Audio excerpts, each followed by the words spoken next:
굳이 아기를 안 가져도 된다는 조건하에 결혼하게 되었답니다. 나름 제 딴에는 서로 합의점을 찾아서 결혼한 거라 생각했는데 왜 이후의 모습들은 달라지는 걸까요? 일단 저와 남편은 경제적인 부분에서 큰 차이가 나지 않아요. 그래서 결혼할 때도 어머니가 딱히 트집 잡는 부분은 없었답니다. 나는 우리 용주랑 서연이 너 아주 잘 만났다고 생각해.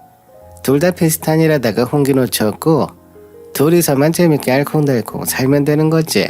이렇게 늦지막히라도 만나서 너무 다행이야. 그래서 이 말을 고지고대로 받아들였던 것이 오늘의 저를 만든 게 아닌가 싶어요. 하지만 사람이 어떻게 그렇게 자기 앞길을 다 제대로 바라보며 살 수 있나요? 그때 저는 최선을 다했다고 생각이 들어요.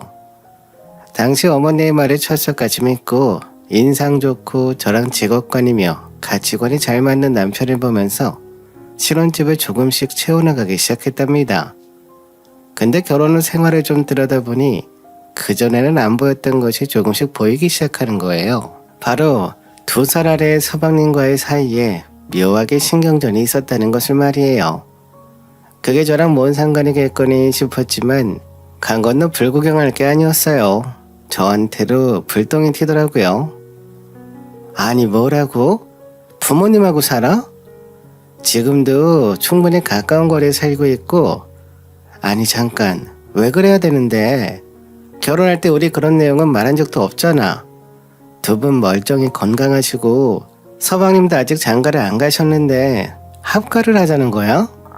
남편은 얘기를 꺼낸 김에 결론을 봐야겠다고 생각했는지 얼굴이 벌겋게 상기돼서 밀어붙이더라고요.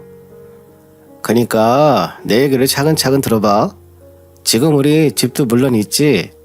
근데 부모님이 나이가 드시니까 자식들이랑 같이 살고 싶어 하셔. 나는 어릴 때 어머니 사랑을 많이 못 받고 자라기도 했고 이럴 때 결혼하고 가정 꾸렸을 때 제대로 효도하면서 뭐랄까 가족의 그런 것들을 채우고 싶거든. 당신은 그런 부분에 이해해줄 사람 같기도 하고 말이야. 내가 결혼 전에 말했잖아. 아이는 없어도 된다고. 그 정도면 나도 많이 맞춰준 것 같은데. 여기서 저는 머리가 핑 돌면서 아니 왜 진즉 결혼 전에 이런 말을 안 했을까 싶었어요. 그럼 결혼 자체를 고민했을 텐데 말이죠.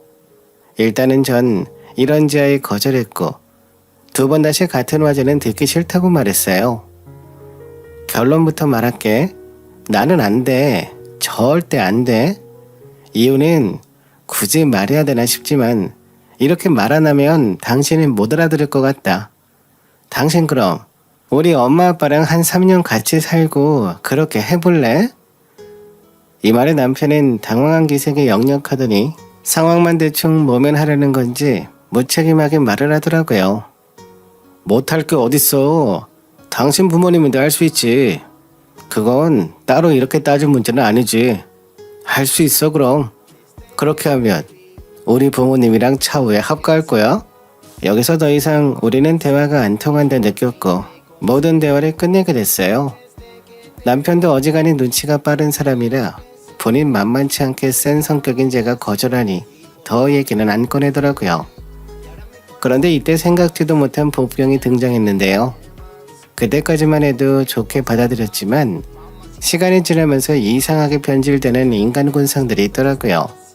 그건 바로 뒤늦게 들어온 우리 시댁 동서였어요.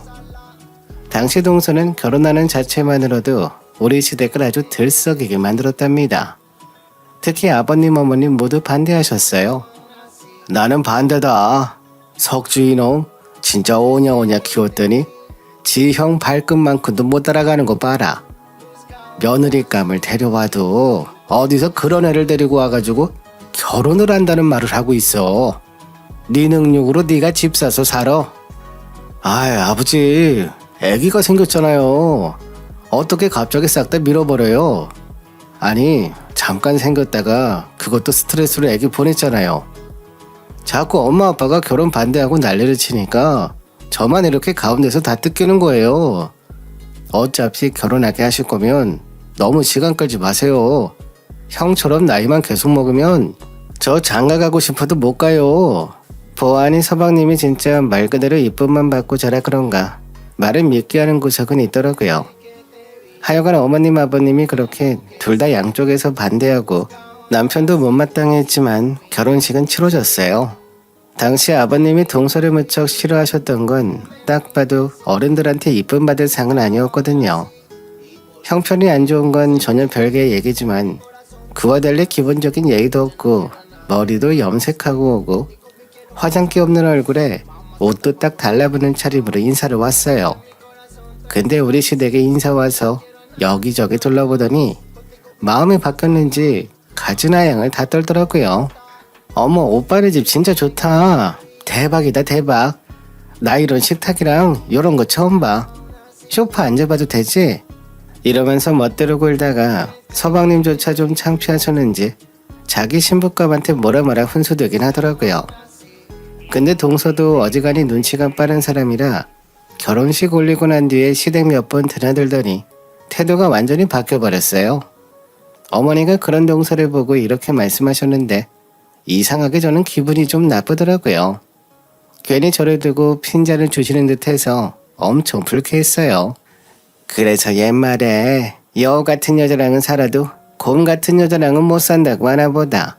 제제 둘째네 제가 저렇게 변할 줄 어떻게 알았겠어. 하여간 처음에 모양새는 그랬어도 애가 생긴 것도 볼수록 이쁘장하고 우리 석주한테 맞춰서 잘 꾸미고 다니잖아. 어머니 하면서 착착 앵기는데 이제서 며느리가 생길 것 같은 기분이 들지 뭐냐. 이 말투에서 잘은 몰라도 어머니가 예전에 어떤 식으로 본인 아들들을 차별했는지 알겠더라고요. 아주 습관적으로 선을 긋고 비교하는 게 몸에 밴 것 같았어요. 하여간 사람은 가까이서 지켜볼수록 너무 내면의 것들이 많이 쏟아져 나오니까 적당히 거리를 두는 게 좋겠더라고요. 근데 있잖아요. 갈수록 이 동서가 말이죠. 희한하게 제 심기를 건드리고 선 넘는 행동들을 하더라고요. 저는 저를 먼저 건드리지만 않으면 절대 움직이거나 시비 거는 타입이 아니에요. 근데 동서는 저를 아주 만만하게 봤던 모양이에요. 초반에는 비위를 맞추며 잘하는 척 하더니 형님 저는 너무 어린 나이에 결혼해서 시댁이랑 이런 거 어떻게 맞춰야 되는지 잘 모르겠어요. 형님이 많이 알려주세요. 이렇게 말을 할 때는 철없고 어딘가 모자란 것 같아 귀여운 구석은 있구나 싶었죠. 근데 갈수록 뭐랄까 뭔가 숨기고 있던 걸 내보이는 모습 같은 게 느껴지는 거예요. 슬슬 기어오르더라고요. 형님, 이번에 어머니 생신은 제가 좀 주도해서 준비할게요. 바쁘시기도 할 거고 저번에 하시는 거 보니까 저도 잘할 것 같아요. 어머니 댁 자주 드나들었더니 이제 주방이랑 이런 거 다 제가 다 알거든요. 필요한 거 제가 적어드릴 테니까 그것만 준비해 주시면 돼요. 초반에는 이렇게 하면서 저를 도와주는가 싶었더니 시댁에서 저한테 이런저런 부분을 시켜먹는 거예요. 그러면서 와중에 이런 것도 캐묻더라고요. 형님, 아주버님이랑은 어떻게 만나신 거예요? 두 분 다 비슷한 직군에 계셨다 들었는데 진짜 두 분 다 너무 멋져요. 공부 많이 하셨고 일도 멋진 거 하시고 진짜 너무너무 자랑스러워요. 아주버님이 먼저 프로포즈 하신 거 맞죠? 요렇게 이야기 물꼬를 터놓고는 제가 그때그때 대답해준 내용들을 가지고 집단의 저랑 되게 친한 척 정보들을 어느 정도 정리했더라고요. 그래 놓군요. 저는 솔직히 아직도 이해가 안 되는 게 이때 제가 정말 머리 끝까지 화가 나버렸어요. 세상에 어느 형님 동서 관계에서 동서가 형님한테 말도 없이 지 혼자 몰래 아주버님한테 문자를 보내고 그러나요? 손이 아래 문제가 아니라 아무리 가족관계라고 하지만 남이잖아요. 남의 남편인 건데 동서는 끝까지 자기가 남편의 형이라서 잘해드리고 싶었다는 개똥 같은 핑계를 대더라고요. 저는 이런 건 안 넘어가는 성격이라 곧장 따졌어요. 동서, 왜 우리 남편한테 나 몰래 연락해? 나는 우리 남편 감기 걸려 아프다고 그냥 어머니랑 얘기한 것뿐인데 내가 언제 자기한테 얘기했어? 왜 우리 남편한테 형님한테 들었다는 둥 먹고 나으시라는 둥 하면서 선물이랑 이런 메시지를 보냈어. 정작 그날 나랑 어머니랑 셋이 같이 있었으면서 나한테는 말도 안 했잖아. 그러자 동서는 순간 당황해서 아주 말을 따다다다 쏟아내는 거예요. 형님 몰래 연락이라뇨. 저는 그저 아주버님이시니까 우리 남편 형님이시니까 걱정돼서 그렇게 연락드렸던 것 뿐이에요. 메시지를 보냈던 거 다시 제가 보여드릴까요? 이상한 거 하나도 없는데 형님은 왜 화가 나셨을까요? 이러면서 저만 뭔가 바보가 된 느낌인 거예요. 그래서 저는 이번 일을 확 뭐라 하기에도 약간 애매하니 이젠 하지 말라고 했어요. 이땐 알아듣는 척을 하더라고요. 이번만은 그냥 넘어가는데 이 집안에서 동서가 개인적으로 우리 남편한테 연락할 일이 솔직히 뭐가 있어? 어머니도 계시고 나도 있는데 말이야. 게다가 배우자인 나한테 말도 안 거치고 연락할 일은 더더욱 없는 거지. 불편하니까 앞으로 이런 거 하지 말아줘. 알았지? 전 그런 의도가 아니었지만 형님이 싫다고 하시니 우선은 이해했어요. 그럼 저는 이만 나가봐야 돼서 전화 끊을게요, 형님. 이러면서 동서는 끝끝내 저에게 사과하지 않았고요. 곧적어도 집단에는 잘못했다는 인식이 없었는지 나중에 또 생일 축하 문자를 몰래 보내서 그때는 제가 대판 크게 일을 벌려서 싸우게 됐답니다. 시댁에서 일부러 어머니와 모두가 다 있는 데서 얘기해버렸고 이때 궁지에 몰린 동서는 같은 여자지만 제가 여자들이 하는 모양새 중 가장 싫어하는 거 질질 짜는 거 있잖아요. 그걸로 저에게 맞받아치더라고요. 어머니는 그간 동서학교에 유대관계가 생기신 건지 동서 편을 드시더라고요. 얘 큰애야 그만해라. 얘도 알았다잖냐. 나쁜 뜻으로 그런 거 아니라니까 이제 그만해라. 밥 먹으러 와서들 이게 무슨 분위기냐 대체. 이렇게 한쪽으로 치우친 어머니의 판결에 저는 조금도 개운해지지 않았고 그렇다고 여기서 어머니랑 싸울 수도 없는 노릇이었어요. 그냥 저는 적당히 뒤치다거리를 하고 속이 안 좋다며 먼저 집으로 돌아왔답니다. 전 제 남편에게도 화가 무척 많이 나 있었는데요. 동서가 저렇게 기어오르고 우습게 보게 된 건 어디까지나 남편 탓도 있다고 보였거든요. 몇 번 남편이 동서 앞에서 저랑 동서를 비교하며 이런 말을 했었어요. 그래도 재수씨는 진짜 우리 부모님한테 싹싹하게 말도 잘하고 어른들을 어려워하지 않는 구석이 있어. 나이도 어린데 그렇게 하기 힘든데 말이야. 할머니랑 살았다고 했죠? 그래서 어른한테 그렇게 부침성이 좋은가 봐. 그러면서 집에 와서는 저도 동서처럼 했으면 좋겠다고 하는 거예요. 사람 열받게 말이죠. 내가 왜 그렇게 해야 돼? 내가 뭐 어머님 아버님께 언짢은 일을 했어? 나는 기본 도리하면서 충분히 잘하고 있어. 굳이 그런 거 누구랑 비교해가면서 나한테 강요하지 마. 당신은 그 누구보다 비교를 싫어하던 사람 아닌가? 이 말에 당황한 남편은 무마시키고자 저를 달랬고 그러다 보니 동서가 한 짓거리들까지 알게 되었던 거죠. 아니 비교하는 게 아니라 그냥 재수씨가 우리 부모님 눈에 흡족하게 들어가는 거 보니까 내가 여러모로 초조하고 마음이 불편했나 봐. 보니까 재수씨가 보통 친화력이 아니더라고. 나한테도 어디 아프시다고 들었다고 죽이랑 걱정하는 메시지도 보내고 할 정도인데 우리 부모님한테는 뒤에서 얼마나 챙기겠어. 그게 무슨 말이야. 당신이 아플 때 죽? 그게 언제야? 나 모르는 일인데. 이렇게 캐묻다 보니 저는 동서가 몰래 우리 남편한테 저런 쓸데없는 치레를 했다는 걸 알게 된 거고요. 하여간 모든 게 뒤죽박죽 섞여 저만 이 집에서 곰 같고 부침성 없는 큰 며느리가 되어버린 거예요. 이러다 보니 남편과는 합가이기며 가운데 갑자기 끼어든 동서며 사이가 좋을 리가 없었어요. 괜시리 남편 얼굴만 봐도 짜증이 나고 결혼 외계내 해가지고 내가 이런 마음고생을 하나 싶어 성질이 나더라고요. 헌데 그런 중에 갑자기 남편 해외 연수가 결정된 거예요. 솔직히 제 딴에는 상상도 안 해봤던 타이밍이었지만 이게 그렇게 나쁘게 느껴지진 않았어요. 우선은 한 6개월 정도는 나가 있게 될 것 같아. 당신 지금 쉬고 있으니까 혹시 내가 중간에 부를 수도 있어. 일단은 간 김에 나도 창업 아이템 같은 거 알아보고 이것저것 조사해보려고. 이렇게 말을 하길래 그냥 그렇게 알아들었고 잠깐 남편과의 거리가 있는 것도 나을 것 같았어요. 그리하여 남편이 해외로 나가고 난 뒤 저는 겨우 조금 숨을 고르게 됐고요. 남편이 가운데 껴있지 않으니 시댁과 부딪힐 일도 별로 없고 괜시리 얄미운 동서 얼굴이며 소식 들을 일도 없으니까 말이에요.